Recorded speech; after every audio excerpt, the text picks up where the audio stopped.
پہلی چیز تو یہ ہے اسلام جس قربانی کی بات کر رہا ہے، قرآن میں اللہ فرماتا ہے لن ینال اللہ لحومها ولا دماؤها، نہ تمہارا گوشت نہ تمہارا بہایا ہوا خون اللہ تک پہنچتا ہے، ولکن ینالہ التقوی منکم، بلکہ اس کے پیچھے جو تمہارا تقوی ہے وہ اللہ تک پہنچتا ہے۔ تمہاری نیت دیکھی جا رہی ہے، تمہارا اخلاص دیکھا جا رہا ہے، اسی لیے کہا گیا کوئی گوشت کھانے کی نیت سے قربانی کرتا ہے تو اس کی قربانی ہوگی ہی نہیں۔ گوشت کی نیت سے اگر کسی نے قربانی کیا اس کی قربانی نہیں، یا پھر اگر ذبح کرنے کے بعد بیچنے کی نیت کیا گوشت میں سے کچھ حصہ، وہ تجارت کی نیت کیا ہوا ہے، تب بھی اس کی قربانی نہیں ہے۔ قربانی صرف وہ ہے جو خالص اللہ کی رضا کے لیے کرے، جو اللہ تعالیٰ نے حکم فرمایا مجھے اور اللہ کریم کے حکم پر عمل پیرا ہوتے ہوئے میں قربانی کر رہا ہوں، یہ اس نیت کے ساتھ جس نے قربانی کیا اس کی قربانی قبول ہے۔ یہ اسلام چاہتا ہے آپ کی قربانی۔ اور لوگوں کے دل و دماغ میں جو اکثر بیٹھا ہوا ہے وہ یہ ہے کہ موسم آ رہا ہے، سب کر رہے ہیں تو ہم کو بھی کرنا چاہیے، اور کچھ لوگ فیشن کے طور پر، کچھ لوگ بچوں کی ضد پر قربانی کر گئے۔ یہ لوگوں کے ذہن و دماغ میں بیٹھا ہوا ہے، نہیں میرے عزیزو، جو مالک نصاب ہے اس پر قربانی واجب ہے، یہاں تک کہ اللہ کے نبی صلی اللہ علیہ وسلم نے ارشاد فرمایا استطاعت ہونے کے بعد، مالک نصاب ہونے کے بعد جس نے قربانی نہیں کیا، حضور فرماتے ہیں وہ ہماری عیدگاہ کے قریب بھی نہ آئے۔ حضور اکرم صلی اللہ علیہ وسلم فرماتے ہیں وہ ہماری عیدگاہ کے قریب نہ آئے۔ اس کے لیے دنیا میں یہ وعید ہے تو آخرت میں اس کا عذاب اور ہے۔ تیسری چیز جو پروپیگنڈا کیا پھیلا ہوا ہے قربانی کو لے کر، ایک بہت بڑا پروپیگنڈا ہے اسلام کے خلاف۔ کچھ بھی بات پھیلانے کے لیے لوگوں کو صرف ایک چھوٹی سی سوئی چاہیے کہ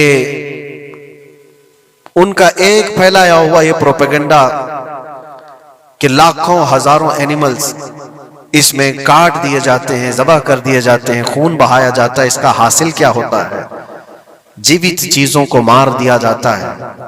میرے عزیزوں، لوگ یہ باتیں تو صرف اور صرف اسلام کے خلاف کرنے کے لیے پھیلاتے ہیں، جبکہ میں آپ کو بتاؤں دنیا کے تقریباً مذاہب میں قربانی کا کانسیپٹ موجود ہے۔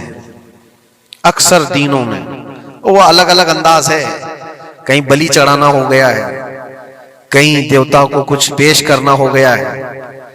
قربانی کا کئی جگہوں پر یہ کانسیپٹ موجود ہے، لیکن کوئی اپنے گریبان میں جھانکتا تھوڑی نہ، دوسرے کے گھر میں جھانکنے کی عادت زیادہ ہوتی ہے۔ اسلام کی قربانی لوگوں کو نظر آتی ہے کہ مسلمان جتنا پریکٹیکل ہے اپنے دین پر، دنیا میں کوئی بھی اپنے دین پر اتنا پریکٹیکل نہیں ہے۔ کوئی بھی اپنے دین پر اس طرح پابندی سے عمل کرنے والا ملتا نہیں۔ جلن اسی بات کی تو ہے کہ کوئی پوسٹر نہیں لگاتے، کوئی اعلان نہیں کرتے، اور جمعہ میں پوری صفحے ان کی بھری نظر آتی۔ کون تمہیں پرچار کر کے جمعہ میں بلاتا ہے؟ وہ خالق کائنات کی طرف سے تمہارا جو لگاؤ ہے، وہ جو تمہیں کھینچ کر گھروں سے مسجدوں میں لاتا ہے۔ فتنوں کا دور ہے، اس کے باوجود جمعہ میں کوئی بھی مسجد ایسی نہیں ہوگی جو خالی پڑی ہوئی۔ مسلمان آج کے دور میں بھی اپنے دین پر عمل پیرا ہے، اور یہ تکلیف کا سبب بن جاتا ہے دوسروں کے لیے۔ اسی طرح قربانی کے ایام آتے ہیں تو کچھ ماڈرن خیالات والوں کو لا کر کے ہمارے درمیان پیش کیا جاتا ہے۔ وہ ایسی میٹھی میٹھی باتوں کے ذریعے سے تمہیں لبھانے کی کوشش کریں، اتنے پیسے خرچہ کرنے کے، 40,000 کا 50,000 کا بکرا لینے سے بہتر ہے کسی غریب کو مدد کر دیا جائے، کسی کا گھر بنا دیا جائے، کسی کا راشن پہنچا دیا جائے۔ میاں وہ سال بھر ہم کرتے ہیں الحمدللہ، قربانی کے دنوں میں ہی کیوں؟ اللہ کے نبی صلی اللہ تعالیٰ علیہ وسلم کی حدیث سنو، حضور پاک صلی اللہ تعالیٰ علیہ وسلم فرماتے ہیں قربانی کے دن، یعنی ذی الحجہ کی 10، 11 اور 12، یہ 3 دنوں کے اندر حضور فرماتے ہیں کوئی عمل دنیا میں قربانی سے زیادہ اہمیت اللہ کے نزدیک نہیں رکھتا۔ کوئی عمل اللہ کو اس سے زیادہ پیارا نہیں ہے قربانی۔ اور ایک بات میں آپ کو بتاؤں، لوگ ہمیں ظالم کی شکل میں پیش کرتے ہیں کہ کاٹ دیتے ہیں، ذبح کر دیتے ہیں۔ ہم اپنی مرضی سے اگر کاٹیں، اپنی خواہش کے لیے کاٹیں تو حرام ہے، اور جس نے خود جان ڈالا ہے اس کے حکم پر کاٹے تو یہ حرام نہیں ہے، یہ اس کے حکم کی فرما برداری ہے۔ ایک بات یاد رکھو، جانور تو یہ بکرا ہو، بھینس ہو، اونٹ ہو، جن کی قربانیاں ہوتی ہیں یہ الگ. جو مچھلی کھاتے ہیں اس میں بھی اگر کوئی انٹرٹینمنٹ کے لیے شکار کرتا ہے کہ اپنی تفریح قلب کے لیے، تو اس مچھلی کا شکار کرنا بھی حرام ہے. ہاں کھانے کی نیت ہے، تجارت کی نیت ہے، تو مقصد کے تحت اگر مچھلی پکڑ رہا ہے تو اس کے لیے جائز ہے. اسلام یوں ہی کسی چیز کی جان لینا اور خون بہانے کا حکم نہیں دیتا. اللہ تبارک و تعالیٰ کا حکم ہے، اور اس نے کائنات کو جس انداز سے بنایا ہے، ان جانوروں کو اللہ تعالیٰ نے ہمارے کھانے کے لیے بنایا ہے، جس کی وجہ سے یہ قربان کیے جاتے ہیں. اور اگر میں کہتا ہوں سارے جانوروں کی قربانی بند کر کے دیکھ لو، پھر جانور ہی رہیں گے، تمہارا رہنا مشکل ہو جائے گا. اسلام کی یہ قربانیاں تو سال میں ایک مرتبہ ہوتی ہے نا، جو ایک دن کی جاتی ہیں، 10ویں ذی الحجہ سے 12ویں کو. اگر نوجوانوں میں ایک دعوت دیتا ہوں، جاؤ، آج تو اے آئی کا زمانہ ہے، کچھ بھی پوچھو تو لا کر کے تمہارے سامنے رکھ دے گا سارا ڈیٹا. ذرا یہ بھی ڈیٹا نکال کر کے دیکھ لو کہ سال بھر میں KFC میں کتنی چکن ذبح ہوتے ہیں پوری دنیا بھر میں پر ڈے. میکڈونلڈ صرف چکن ہی نہیں بیچتا، گائے کا گوشت بھی بیچتا ہے پوری دنیا بھر میں، جس کو یہاں پر بھی بہت سینے سے لگا کر کے رکھے گئے ہیں. پوری دنیا بھر میں ان کا استقبال ہے، کیونکہ امریکن کمپنیاں ہیں، باپ دادا کی کمپنیاں ہیں، ان کو کوئی آنکھ نہیں دکھا سکتا. اور انٹرنیٹ کے ڈیٹا کے حساب سے پر ڈے 68,000 گائے تو میکڈونلڈ ذبح کرتا ہے. پر ڈے کی بات کر رہا ہوں، سال بھر کی نہیں. سال بھر ان کا ڈیٹا بہت زیادہ ہے، ملینز میں ہے، اور 1 بلین سے زیادہ چکن وہاں پر بھی قربان ہوتی ہیں جو فرائیڈ چکن کھاتے ہیں. یہ تو ایک کمپنی کی بات کر رہا ہوں، ایسی بہت ساری کمپنیاں ہیں. تو کبھی کسی نے یہ اعتراض کیا کہ یہ کمپنیاں اتنے جانوروں کو ذبح کرتی؟ نہیں، بقرعید کے دن سب کے سینگ نظر آتے ہیں، جانوروں کی محبت امڑ کر کے آتی ہے. سال بھر جو قربان ہو رہے ہیں، کبھی کسی نے آبجیکشن نہیں کیا کہ یہ سارے آؤٹ لیٹس بند کیوں نہیں کر دیے جاتے، یہ ساری دکانیں کیوں نہیں بند کر دی جاتی جو سال بھر ذبح کر رہے ہیں. ہو سکتا ہے میکڈونلڈ یہاں نہیں ذبح کرتا گائے کو، کیونکہ یہاں پتہ ہے حالات صحیح نہیں ہیں، لیکن دوسری جگہ پر جا کر دیکھیں، سب جگہ پر بیف آسانی سے ان کے ہاں ملتا ہے. میں یہ باتیں صرف اور صرف یہ اس لیے کہہ رہا ہوں، پھیلایا ہوا پروپیگنڈا کیا ہے. جانوروں سے محبت یہ سکھائیں گے ہمیں. اللہ کے نبی صلی اللہ تعالی علیہ وسلم فرماتے ہیں، بنی اسرائیل کی ایک خاتون کو میں نے جہنم میں دیکھا. کس بنیاد پر؟ فرماتے ہیں وہ عبادت گزار تھی، زاہدہ تھی، پرہیزگار تھی، لیکن ایک بلی پالی ہوئی تھی، اور اس نے کبھی عبادت کرنی ہوتی تو 2 دن 3 دن تک اپنے کمرے میں گوشہ نشین ہو جاتی تھی اکیلی. اور اس نے اپنی بلی کو ایک جگہ پر گلے سے رسی لگا کر باندھ دی، اور 3 دن تک وہ اپنی عبادت میں رہی، مصروف رہی. اور 3 دن کے بعد اسے خیال آیا تو جا کر دیکھی بلی مر چکی تھی. حدیث پاک میں صحیح حدیث ہے، اللہ کے نبی صلی اللہ علیہ وسلم فرماتے ہیں صرف اس بنیاد پر اللہ تبارک و تعالیٰ وہ عبادت کرنے والی عورت کو جہنم میں بھیج دیا. جو میری مخلوق پر رحم نہیں کرتا وہ رحم کے قابل نہیں ہے. یہ سکھائیں گے ہمیں جانوروں پر رحم کرنا. ہم جس جانور کو ذبح کرتے ہیں وہ اللہ کے حکم سے کرتے ہیں، اس کے علاوہ کسی بھی جانور کو ظلم کرنا، اللہ کے نبی صلی اللہ تعالی علیہ وسلم کی حدیثوں میں سے یہ ہے کہ جانور پر ظلم کرنا ذمی پر ظلم کرنے سے بڑا ہے. اور ذمی کیا ہے؟ ذمی وہ جو مسلمانوں کے ملک میں امن کے ساتھ رہنے کے لیے ریکویسٹ کیا ہوا ہو اور اسلامی حکومت اسے امن دی ہوئی ہو. اور اللہ کے نبی صلی اللہ علیہ وسلم فرماتے ہیں مسلمان پر ظلم کرنے سے زیادہ بڑا ظلم ذمی پر ظلم کرنا ہے، اور اس سے بڑا ظلم جانور پر ظلم کرنا ہے. یہ میرے آقا کے فرمان ہے. نبی اکرم صلی اللہ علیہ وسلم نے فرمایا وہ رحمت للعالمین ہے. اور ایک بڑی بات میں آپ کو بتاؤں، جو یہ پھیلایا جاتا ہے کہ جانوروں پر ظلم ظلم، سیدنا امام غزالی رحمت اللہ تعالی علیہ کی ایک بات میں پڑھ رہا تھا، حجت الاسلام، جن کی کتابیں پڑھ کر کے لوگ اللہ کے ولی بن گئے. امام غزالی کا نام سنا ہے؟ اتنی کتابیں انہوں نے لکھا، تصوف کے امام ہیں، علم کلام کے امام ہیں، منطق کے امام ہیں، فقہ و تصوف کے امام ہیں، بے شمار علوم و فنون کے دریا بہائے ہیں. اس حجت الاسلام امام غزالی رحمۃ اللہ علیہ کے انتقال کے بعد ان کے بھائی نے ان کو خواب میں دیکھا اور پوچھا آپ کے ساتھ اللہ نے کیا معاملہ فرمایا؟ امام غزالی فرماتے اللہ نے مجھے بخش دیا، میری لکھی ہوئی کتابیں، میری عبادتیں، ہزاروں کو جو میں نے پڑھایا وہ شاگرد، یہ ساری چیزوں کی وجہ سے نہیں، بس ایک کام کی وجہ سے۔ پوچھا وہ کون سا کام؟ کہا ایک بار میں کتاب لکھ رہا تھا اور سیاہی میں قلم ڈبو کر کے لکھا جاتا تھا، اور سیاہی جو بنتی تھی وہ پھلوں کے رس سے نکال کر، اور لکڑی کا قلم اس میں ڈبو کر کے لکھا جاتا تھا۔ تو میں لکھ رہا تھا کہ ایک مکھی آ کر سیاہی پر بیٹھ گئی، میں اپنا قلم روک لیا کہ ہو سکتا ہے وہ پیاسی ہو، پی کر چلی جائے۔ کافی دیر تک وہ مکھی اس سیاہی پر بیٹھی رہی، اور پی کر کے جب وہ اڑ گئی تو پھر میں اپنا قلم چلاتا رہا۔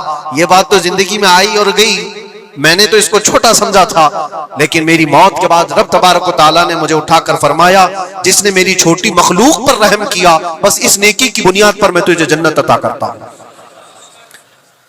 ایک جانور پر رحم کرنے کی بنیاد پر، ایک جانور پر رحم کرنے کی بنیاد پر، اور حدیث پاک میں، صحیح حدیث پاک میں یہ بھی ہے، ایک طوائف تھی جس نے مرتے ہوئے کتے کو بچایا تھا پانی پلا کر، اور اس بنیاد پر اس کی بخشش ہو گئی۔ طوائف تھی اور رحم کیا جانور پر تو اس کی بخشش ہو گئی۔ میں اسلام کی وہ چیزیں تمہیں بتا رہا ہوں جو دنیا تمہارے سامنے یہ چیزیں لانے سے عاجز ہے اور قاصر ہے، یہاں تک کہ اللہ کے نبی صلی اللہ تعالیٰ علیہ وسلم نے فرمایا جانور پر اگر تم نے ظلم کیا ہے تو جس طرح سے ظلم کرو گے قیامت کے دن یہ اپنے سینگوں کے ساتھ، اپنے کھروں کے ساتھ اٹھے گا، اور اسی طرح سے اس کا بدلہ بھی دلایا جائے گا۔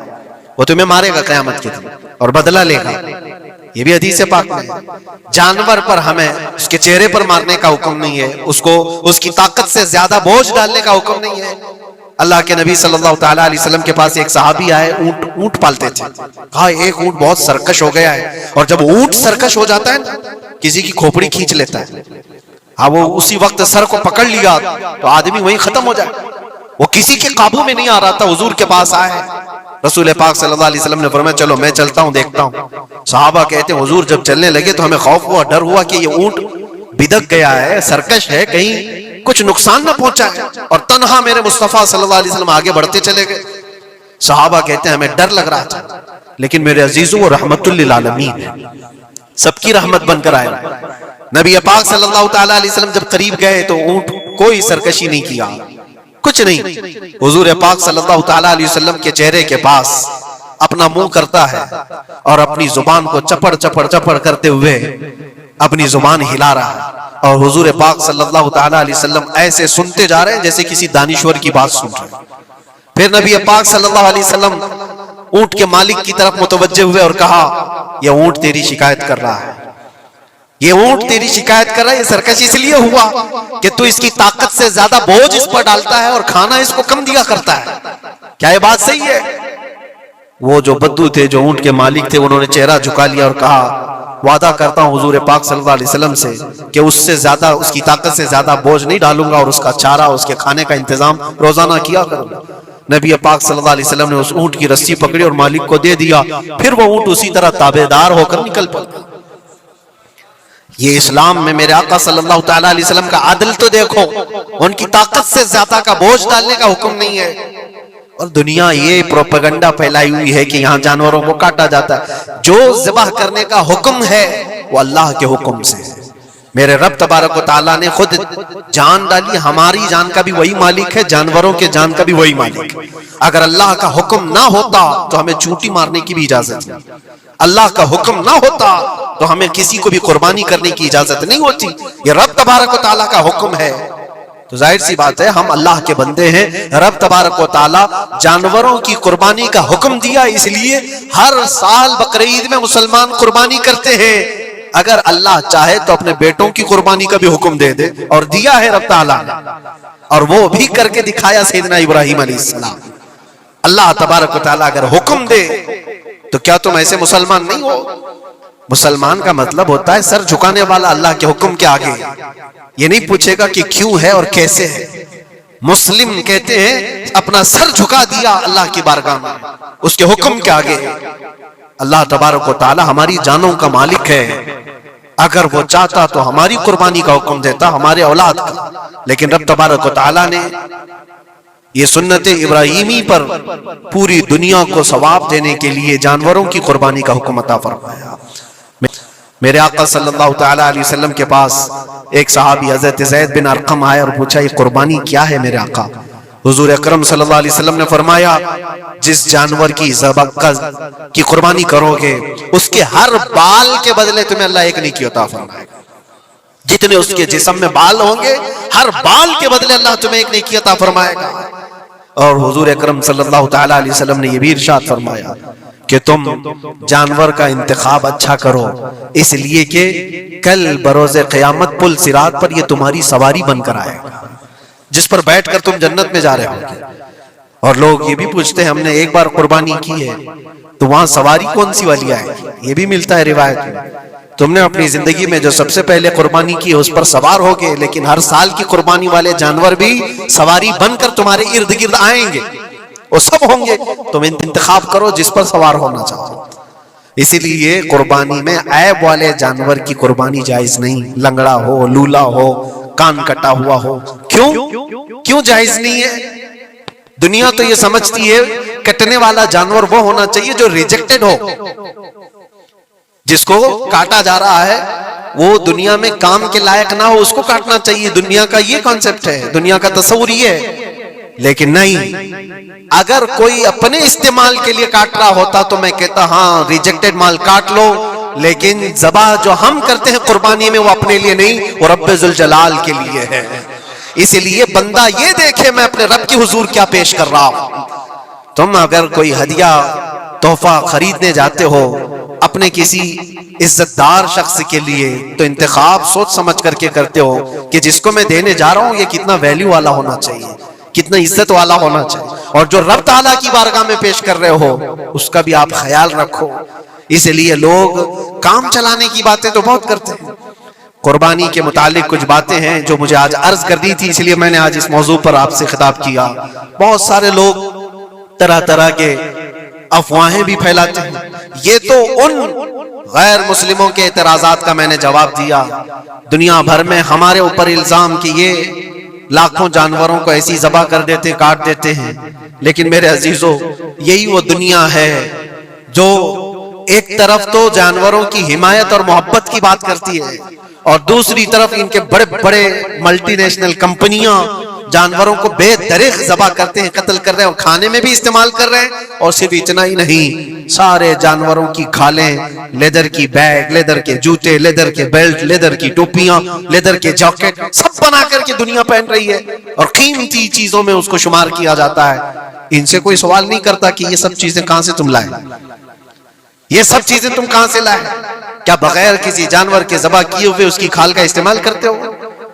لیدر کا استعمال تو ساری دنیا بڑے فخر سے کر رہی ہے, حتیٰ کہ گھروں کے استعمال کرنے والے صوفے اور کرسیوں پر تک استعمال ہے, اپنی بیٹھنے والی گاڑیوں میں کار کی سیٹ پر تک استعمال ہے. تمہارے پہننے والے جوتے, تمہارے پہننے والے بیلٹ, تمہارے پہننے والے جاکٹ سب جگہ تمہارا استعمال ہے. اور صرف میں یہ نہیں کہہ رہا کہ دنیا میں صرف مسلمان استعمال کرتے ہیں, ساری دنیا لیدر کا استعمال کرتی ہے. یہ لیدر کہاں سے آتا ہے؟ تو یہ دغلا پن, یہ جو ڈبل رول ہے, ڈبل سٹینڈ, ایک طرف حمایت کی بات کرنا اور دوسری طرف بے دریغ ذبح بھی کرنا, یہ سب چیزیں دنیا کو بیوقوف بنانا اور اسلام کے خلاف ایک پروپیگنڈا پھیلانا. لیکن اے مسلمان, ذہن و دماغ میں کسی ایسے ماڈرن کلچر کے ایسا کوئی فریفتہ ہو اس کی باتوں میں آ کر تم یہ سوچو کہ نہیں اتنے پیسے میں قربانی کے بجائے صدقہ کر دوں, کسی غریب کو دے دوں, ناجائز ہے. تمہارے اوپر سے قربانی کا وجوب ختم نہیں ہوگا, وہ اسی طرح سے باقی رہے گا اور گنہگار بھی رہو گے. اللہ کریم سے زیادہ تم رحم کرنے والے نہیں ہو, اللہ ارحم الراحمین ہے. اللہ ارحم الراحمین ہے. جب وہ حکم عطا فرما رہا ہے تو کیا تمہارے دل میں اس سے بھی زیادہ رحم ہے؟ تو قربانی کے دنوں میں صرف قربانی ہی ہوگی. اب کچھ جو چیزیں ایسی ہیں پھیلائی گئی. دیکھیں ایک بات میں آپ کو بتاؤں, اللہ کے نبی صلی اللہ تعالی علیہ وسلم رحمت للعالمین ہیں, سب کا ماننا عقیدہ ہے. وہ رحمت للعالمین رسول صلی اللہ علیہ وسلم نے خود اپنے ہاتھوں سے قربانی فرمائی, اور ایک دو نہیں 100 اونٹ آئے تھے جس میں سے 63 اونٹوں کو میرے آقا صلی اللہ علیہ وسلم نے نحر فرمایا. 63 اونٹوں کو خود حضور نے ذبح فرمایا اور اس کے بعد حضرت علی مرتضی شیر خدا رضی اللہ تعالیٰ عنہ کو دیا، باقی کے اونٹوں کو تم ذبح کرو۔ نبی پاک صلی اللہ تعالیٰ علیہ وسلم نے یہ جو 100 اونٹوں کو ذبح فرمایا تھا یہ اپنے حج کے موقع پر، اور اس کے علاوہ ایک حدیث پاک میں یہ بھی ہے، حضور اکرم صلی اللہ علیہ وسلم نے جو 2 چت کبرے بکرے ذبح کیے تھے۔ چت کبرے کس کو کہتے ہیں؟ 2 کلر والے، بلیک اینڈ وائٹ جو ہوتے ہیں، ابلق ان کو کہتے ہیں عربی میں۔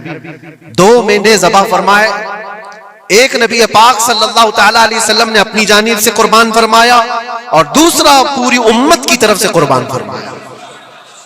یہ رسول پاک صلی اللہ تعالیٰ علیہ وسلم کے، اسی لیے تو میں عرض کرتا ہوں میرے عزیزو، ہمارے امام نے سچ کہا، جو نہ بھولا ہم غریبوں کو رضا، یاد اس کی اپنی عادت کیجئے۔ قربانی سال میں 1 مرتبہ ہو رہی ہے، رسول پاک صلی اللہ تعالیٰ علیہ وسلم قربان کر دیتے اپنے نام سے، وہ تو کیا ہی، لیکن قیامت تک آنے والی اپنی امت کی طرف سے بھی خود اپنے ہاتھ سے قربانی فرمائے۔ آج امت یہ پوچھتی ہے میرے عزیزو، قربانی کے لیے 1400 سال پہلے تمہارے رسول نے تمہاری جانب سے قربانی کی، اور اللہ نے جس کو استطاعت دی، جس کو طاقت دی، میں یہ چاہتا ہوں کہ تمہارے اوپر جو قربانی واجب ہے اپنی قربانی کرو، ساتھ میں ایک اور قربانی میرے مصطفیٰ کی طرف سے کرو، حضور اکرم صلی اللہ علیہ وسلم کی طرف، جبکہ ان کے احسان کا بدلہ پوری امت نہیں ادا کر سکتی، لیکن ہم ہدیہ تشکر کے طور پر اپنی طرف سے پیش کر سکتے ہیں۔ اور کچھ لوگوں نے یہ سمجھ رکھا ہے، ایک بکرا لے کر کے آتے ہیں، پورے گھر والوں کی طرف سے قربانی، ایک بکرا پورے گھر والوں کی طرف سے قربانی۔ میرے عزیزو، بکرا ایک آدمی کی طرف سے ہی قربان ہوگا جو مالک نصاب ہے۔ گھر میں اگر 4 لوگ مالک نصاب ہیں تو چاروں پر قربانی ہے، شوہر پر بھی، بیوی پر بھی، بیٹے پر بھی، جو مالک نصاب ہے۔ مالک نصاب کا مطلب کیا ہے آپ جانتے ہیں؟ جس کے پاس 52.5 تولہ چاندی یا 7.5 تولہ سونا یا اس کے برابر کی قیمت ہو، دونوں میں سے کسی ایک کے برابر کی قیمت ہو۔ اس زمانے میں آپ کیلکولیٹ کر لو 52.5 تولہ چاندی کی قیمت کیا ہو سکتی ہے، اتنی اگر تمہارے پاس رقم ہے، اتنی مالیت ہے تمہارے پاس، تو تم مالک نصاب ہو اور تمہارے اوپر قربانی واجب ہے۔ قربانی تمہارے اوپر واجب ہے، اور قربانی واجب ہونے کے لیے سال بھر پیسے ہونا ضروری نہیں، قربانی کے دنوں میں اگر وہ مالک نصاب ہوا تب بھی اس پر واجب ہے۔ زکوٰۃ کا حکم الگ ہے، قربانی کا حکم الگ ہے۔ اور پورے گھر کی طرف سے ایک بکرا قربان کیا تو کسی کا بھی نہیں ہوا۔ اگر 4 لوگ گھر میں رہتے تھے اور چاروں کی طرف سے ایک بکرا ذبح کیا اور چاروں کا نام لیا گیا ہے تو کسی کے نام سے قربانی نہیں ہوئی، کیونکہ پرٹیکولر ایک ہی کی طرف سے قربانی ہو سکتی ہے۔ ہاں، بڑے جانور میں 7 حصے ہو سکتے ہیں، وہ اونٹ ہوا یا بیل بھینس، یہ جو بڑے جانور ہیں ان جانوروں میں 7 حصے ہو سکتے ہیں، اور ان میں شریک ہونا جائز ہے۔ لیکن 7 لوگ جو شریک ہو رہے ہیں ان کے لیے بھی شرط ہے، کوئی ایک بندہ بھی اس میں غلط عقیدے والا بھی نہ ہو اور گوشت کی نیت سے شریک نہ ہوا ہو، بلکہ سب قربانی کی نیت سے آئے ہوں تو سب کی قربانی ہوگی۔ یہ خیال بھی رہے، ضروری ہے۔ اب حالات ایسے آ گئے کہ سب کے لیے ایک بکرا لینا اگر طاقت کے بھر نہیں ہے، استطاعت نہیں ہے، تو وہ بڑے جانور میں حصہ لے سکتے، جہاں پر یہ قربانیاں ہو رہی ہیں شریک ہو سکتے۔ کچھ لوگوں نے یہ پروپیگنڈا بھی پھیلایا ہے ہمارے درمیان میں سے کہ بڑے کی قربانیاں جو ہوتی ہیں اجتماعی قربانیاں، یہ جائز نہیں ہے، آدمی کو اپنی قربانی کے وقت سامنے ہونا ضروری ہے۔ ایسی باتیں پھیلائی گئی ہیں۔ میں آپ کو حدیث پاک سناتا ہوں۔ اللہ کے نبی صلی اللہ تعالیٰ علیہ وسلم نے ارشاد فرمایا حضرت فاطمہ سے، کہا ہے فاطمہ اپنی قربانی کے وقت سامنے رہو، قربانی کے خون کا قطرہ زمین پر گرنے سے پہلے اللہ تعالیٰ تمہارے پچھلے سارے گناہ معاف فرمائے گا۔ حدیث پاک ہے، لیکن ساتھ میں دوسری حدیث یہ بھی ہے، نبی پاک صلی اللہ تعالیٰ علیہ وسلم نے اپنی قربانی کا وکیل حضرت علی کو بنایا تھا کہ اپنی نیابت دے دی کہ میری طرف سے تم قربانی کرو۔ اس طرح سے جو مسلمان استطاعت نہیں رکھتا خود کرنے کی، وہ اپنی جانب سے کسی دوسرے کو وکیل بنا سکتا ہے، شرعاً جائز ہے۔ کسی کو بھی وکالت دی جا سکتی، نیابت دی جا سکتی ہے، میری طرف سے تم قربانی کرو۔ جیسے کہ گھر میں کوئی عورت مالک نصاب ہے، اگر یہ حکم ہوتا کہ عورت خود جا کر کے کرے تو کہاں سے کرتی؟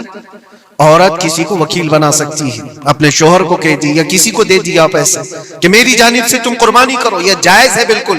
جن لوگوں نے یہ پروپیگنڈا پھیلایا ہے ہمارے درمیان میں کہ قربانیاں نہیں ہوتی، وہ جاہل لوگ ہیں، پڑھے لکھے لوگ نہیں۔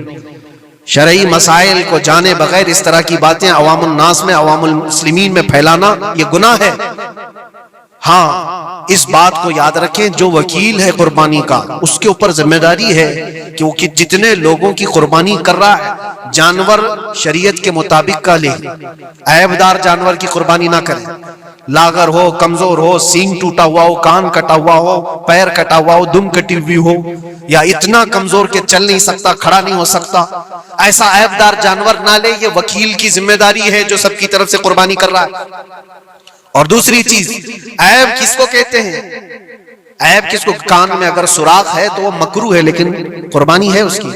ہاں سینگ اگر بچپن اس کے پیدائشی نہیں آئے تھے تو جائز ہے اس کی قربانی، آئے تھے اور ٹوٹ گئے تو اس کی مقدار بتائی گئی ہے، 1/3 حصہ اگر ٹوٹا ہے تو اس وقت تک جائز، اس سے زیادہ جڑ سے ٹوٹے ہوئے ہیں تو قربانی جائز نہیں۔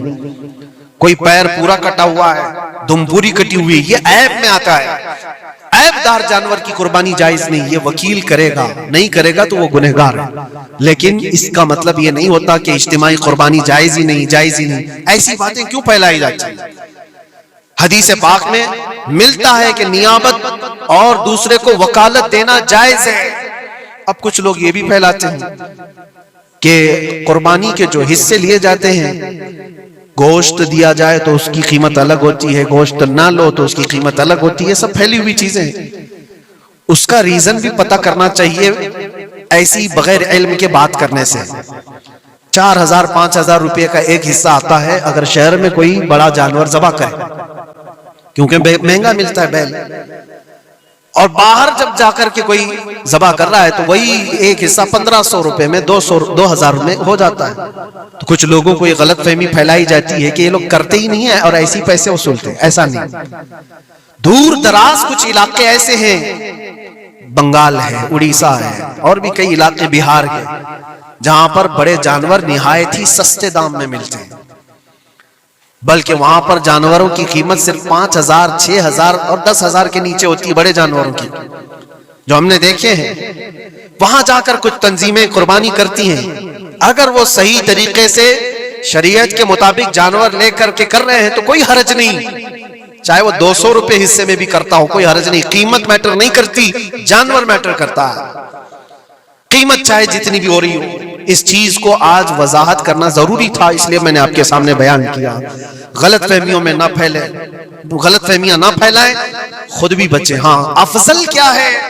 افضل تو یہ ہے کہ اللہ نے تم پر واجب کیا، تم جاؤ اپنے ہاتھ سے کرو، تم جاؤ، کیونکہ حدیث پاک میں ملتا ہے کہ تم اپنے ہاتھ سے قربانی کرو اگر طاقت رکھتے ہو، اس کے خون کا قطرہ گرنے سے پہلے تمہارے پچھلے سارے گناہ اللہ معاف فرمائے گا۔ یہ افضل ہے۔ یہ ساری باتیں تھی جو عید قربان سے ریلیٹڈ تھیں۔ اللہ کریم ہم سب کو اس کی رضا کے لیے قربانی کرنے کی توفیق عطا فرمائے۔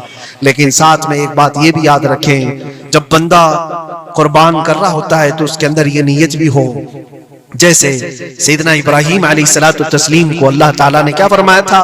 4 پرندے لو، ان کو ذبح کرو، ان کے سر اپنے پاس رکھو، ان کا قیمہ بنا کر 4 پہاڑوں پر رکھاؤ، اور پھر ان پرندوں کا نام لے کر کے بلاؤ، وہ زندہ ہو کر کے آ جائیں گے۔ کیونکہ ابراہیم علیہ السلام نے اللہ سے پوچھا تھا کہ اللہ تم مرنے کے بعد لوگوں کو زندہ کیسے کرتا ہے، میں دیکھنا چاہتا ہوں۔ تو رب تعالیٰ ان کو پریکٹیکل دکھانا چاہ رہا تھا کہ جاؤ ٹھیک ہے ذبح کرو 4 پرندے اور ان کا قیمہ بنا دو، سر ان کے اپنے پاس رکھ لینا، اور ان کا قیمہ 4 پہاڑوں پر رکھ کر آؤ، اور پھر آ کر ان سروں کے پاس کھڑے ہو کر ان پرندوں کے نام لے کر بلاؤ، وہ آ جائیں گے۔